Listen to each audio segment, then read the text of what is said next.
Welcome guys to an episode of Overkill. So today we're going to be talking about FNAF lore and why is it so complicated. So to give you a quick synopsis of FNAF's lore that I currently know of up to probably FNAF 6, because I haven't kept up with FNAF lore for a while. I think I know Security Breach, but to a certain extent I don't know what current theories there are or what kind of dumb things. So forgive me for any, misinformation being spread, but who cares? I'm an Ultra good player, I spread misinformation every time. Anyhow, so basically, FNAF starts with a purple dude named William Afton, and this one random nerd named Emily. So they have like children, and William has like 3 of them. There's one guy, his name is Michael, another crying child. He doesn't really have a name in the game, but we're gonna call him Garrett because honestly, calling me just crying child is just a bit weird. A bit weird, if I say so myself. So, oh yeah, I forgot one more child, Elizabeth. Yeah, she's kind of forgettable because she's only memorable as the animatronic, as a little bit of spoilers. But if you know FNAF, you probably love most of his lore already. So now Henry also has a child named Charlie, or Charlotte Emily. Next is alright, Michael bullies the living shit out of the crying child. William neglects them like an amazing father that he is, and then Michael decides to put the crying child inside Fredbear's mouth as a joke, and then he dies. And then William goes schizo and kills Charlie, creates the baby kills Elizabeth, and then William Afton goes to kill a bunch of kids because he felt like it, and then gather something called Remnant, but that's irrelevant. Honestly, that's so irrelevant, guys. It's nothing that useful to know about, you know. And also, William goes to kill some kids. I'm not sure if it's FNAF 2's location or FNAF 1, but I'm pretty sure it's FNAF 2. So he kills a bunch of kids. Puppet tries to stop him, and then Bio of 87 happens, and then FNAF 1 happens. FNAF 1, William goes back to the restaurant and tries to kill a bunch of stuff to gain some remnant, like an absolute nerd, because he could have just, probably just killed some more kids and experiment on themselves using previous remnants. Honestly, I mean, is he stupid? I mean, kinda. Honestly, he kind of went to a spring Bonnie suit and then got spring locked, and then FNAF 3 got burnt down, but he came back and became uglier, and then we got to FNAF 6. FNAF 6, we play as Michael. Michael owns the restaurant and then dies because of fire, and then everyone dies, and Autumn Custom Night happens. William Afton is in hell, and then boom bam bob, everything is there. And we're back. So FNAF covered FNAF lore except for Security Breach and every other iteration. Can you not? I'm trying to contemplate my thoughts here, okay? Chillax, everybody, chillax. I know I'm a slightly irrelevant YouTuber here around this block, but you just don't need to stab me, okay? Only I stab people, anyhow, before I get off topic. Now I'm gonna give my reasons why FNAF is so complicated. And the first main reason is because Scott never planned FNAF's entire story in the first place. I mean, could you even blame him? FNAF 1 was supposedly his last indie game, so if it failed, it meant that he's gonna stop becoming an indie game developer. So when FNAF 1 became popular, he had to create FNAF 2. And so FNAF 2 was kinda not planned as well. FNAF 1 and FNAF 2, I think up to FNAF 3, FNAF was not really that planned. I think FNAF 4 was starting to get more planned, honestly. Because FNAF 4 actually had some decent amount of lore talking about some things and giving William Afton actual characterizations and actually following up towards the FNAF lore, a timeline, so it makes sense. So I say FNAF 4 was definitely planned, but up to FNAF 1 to 3, it was not really that heavily planned, because I doubt that Michael Afton was planned that early on, okay? He was not planned that early on, because if that was the case, then how the hell did he see Mango a puppet? That wouldn't make sense. If FNAF 2, if we associate FNAF 2 to be before FNAF 1, then he wouldn't be able to see Mango or any other animatronic other than the main cast, because, well, he wouldn't even be working at that point. And it's highly assumed that he might have not even been an adult at that point, honestly. He might have still been in his early young adult stages, and we know for a fact that Jeremy was the Bite of 87 victim. So, how the hell did he see Mango or Puppet? I mean, Puppet makes sense. He might work together with the Puppet, you know, like an absolute casual.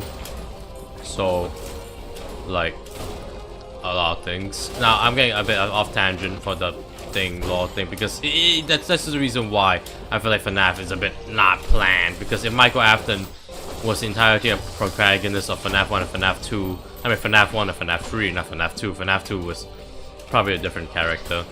But if that's the case, then how the hell did Michael even know about the Mango? I can get the Puppet, I can go behind the Puppet, but the Mango, that's a bit weird to say the least, because, you know, Mango is pretty, I probably think he never met the Mango, like, at all. So, it's a bit weird. I mean, he might have seen a drawing or something. I don't know. So, after that, I say, like, I think up to FNAF 3 wasn't planned, but FNAF 4 onwards, it was properly planned, because FNAF 4, FNAF 5, FNAF 6, FNAF 7, every other FNAF was properly planned and properly laid out. And we're back. So, the next reason is actually, well, the books. I'm not talking about the survival logbooks, by the way. The survival logbook is actually practically fine. I'm okay with it. It gave us at least some lore, and it's practically canon at this point. I mean, I think it's confirmed to be canon. I think. No. Anyhow, so basically, the FNAF Love Survival logbook is really canon, because it gave us who was a security guard and who was, you know, Golden Freddy's real name, aka Cassidy. I'm not sure if people confirm this is Cassidy, but in my canon, Cassidy is Golden Freddy. So, yeah. So next is, of course, the, well, how would I say this?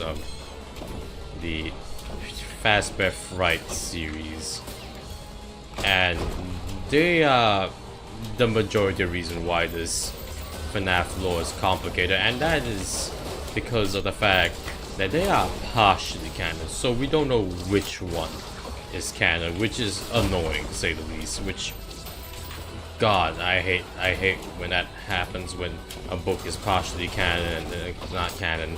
So we have to figure out which one is canon, which one isn't, and it's so complicated, and you might as well just, I don't know, die of cringe or nerdiness, and you're getting a parry at the end. Anyhow, so basically, that's not much, because like, the books being partially canon is like the majority of the reasons why they are really complicated, and the FNAF lore is complicated in general. I mean, canon and non-canon should be very, very signified, and I feel like Fazbear Frights kind of screwed the FNAF lore off, because we don't know which one is which anymore, and I don't know why I did it. Oh, I hit it. I'm a god. I'm just amazing. I'm just perfect. Alright, I'm just that good at the game. Ignore the fact that I missed most of my coin shots just now. Anyhow, so where was I again? Okay. Okay, Fazbear Frights being complicated, and it throws off the canon and everything.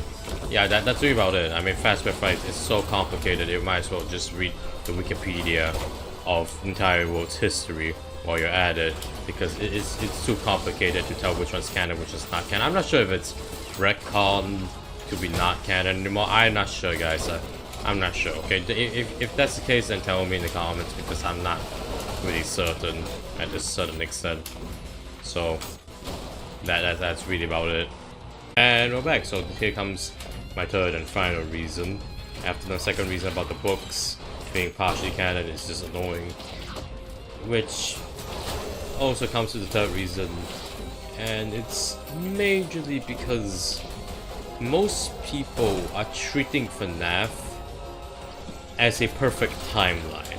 I remember I saw like a video about like some guy, I don't remember him, I don't remember his name, but I'll probably link his channel so you guys can read his theories. He has pretty good theories, and he made a reboot as well, so that's really nice. And also basically FNAF should be and always has been treated as a story, but people treat it as like this perfectly concise puzzle piece that we had to piece together. I mean, yeah, it kinda is, but also like it's a bit weird to say the least. Because honestly, treating FNAF as a story kind of makes the lore itself much less convoluted and makes everything a bit more sense, because you know everything just fits together now because it's a story instead of a perfect puzzle piece. But of course, the secrets kind of hint otherwise, and there is a hidden story behind it, and we must headcanon it ourselves. But the main game should be treated as their own story, or somewhat self-contained. I feel like it should be treated as self-contained, but not too self-contained to a point. It's like it's an entirely different game. It's like a similar game, but you should treat it like it's a different point of time, and it should somewhat connect, and why it should connect also.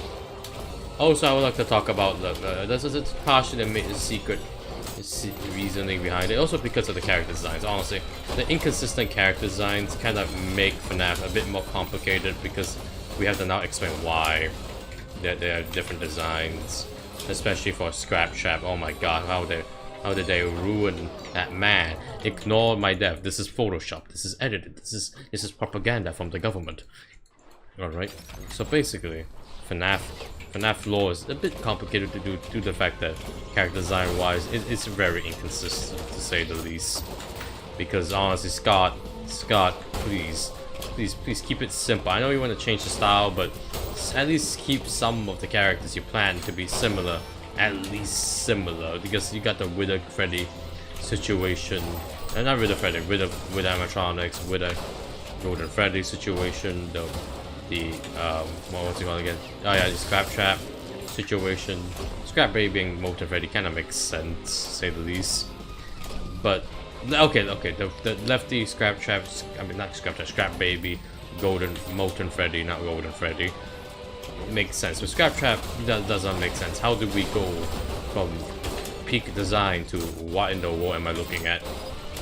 Okay, so I guess that's like the second major reason why FNAF was slightly complicated, because of the character design. Inconsistent character designs kind of ruin some bit of story.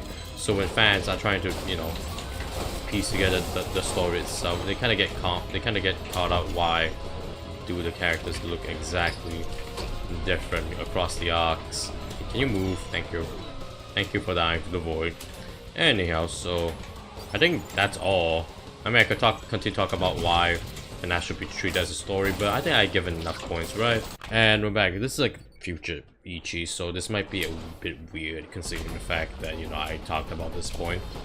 Around this point, I talked about it, but as I said, FNAF lore should be treated as a story, because if that's the case, the story-wise, it'll make sense, but lore-wise, it does not, because FNAF has a lot of contradicting lore, which makes it really, really weird, to say the least. Because like, why would you make it so complicated? All right, all of you, can you shut up?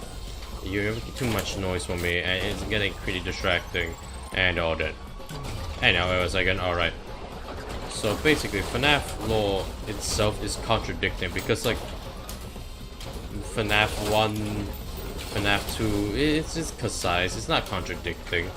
But FNAF, like, I think FNAF Secret of Mimic was kind of controversial due to the fact that, you know, it's revealed something about Henry not building animatronics. I'm not sure what's going on with that, but to say the least. I say just enjoy the game. I'll be exact. Because if you get so caught up with the lore and you play the games because of the lore, you wouldn't enjoy playing the games. And you would enjoy the story because you're trying to piece together a complete story that you think it's complete, even though, as I said before, in the first reason why this lore is so complicated is because of the fact that you know, FNAF itself is not planned, so majority of the story is not planned, and that's why I say it should be somewhat considered a self-contained story, because you know it's so not planned to a certain extent that FNAF 1 and FNAF 2 and FNAF 3 are so easily contradicted because of it. You know, like Michael Afton being the night god and everything, and you know, Michael Afton being screen trapped, but we all know that isn't true anymore. I think I'm glad that got cleared up, because honestly that I was quite frustrated with that lore, that theory at that point, because like why the hell would Michael Afton be the spring trap even though William Afton is clearly showcased? I know he's purple at the end of the story, but still it's just not. Which also comes up with probably my second random thinking is maybe because of different head canons and everything, which makes the lore way more complicated than it should be. Because you know, originally there is some actual general head canons that are true, like spring trapping William Afton, but at one point people thought it was Michael Afton, which is a bit weird, to say the least. You know, I think I pushed the video a bit too long. I know I didn't give all my points correctly. I know this video might be a bit garbage, but that's all my videos anyway. So, and time to, I guess, go to my outro. Anyhow, watch me fly, and I failed. Anyhow, time to watch me fly. Whee! And I failed. Anyhow, so that's all for the video, nerds. If you enjoyed the video, like and subscribe, and please do like and subscribe. We're so close to getting 100 subscribers. Don't put your questions here because I'll make a dedicated video and show up for the Q&A questions to be in, and I'll be reading from there. You can also put it in the post that I made that like probably a month ago. So if you enjoyed the video, like and subscribe and comment. If you didn't like and subscribe and comment because you're a nerd. Anyhow, so that's all for the video, nerds. If you enjoyed the video, like and subscribe. I said that twice, I don't know why. Anyhow, so that's all for the video, nerds, and I'll see you guys next time. Bye.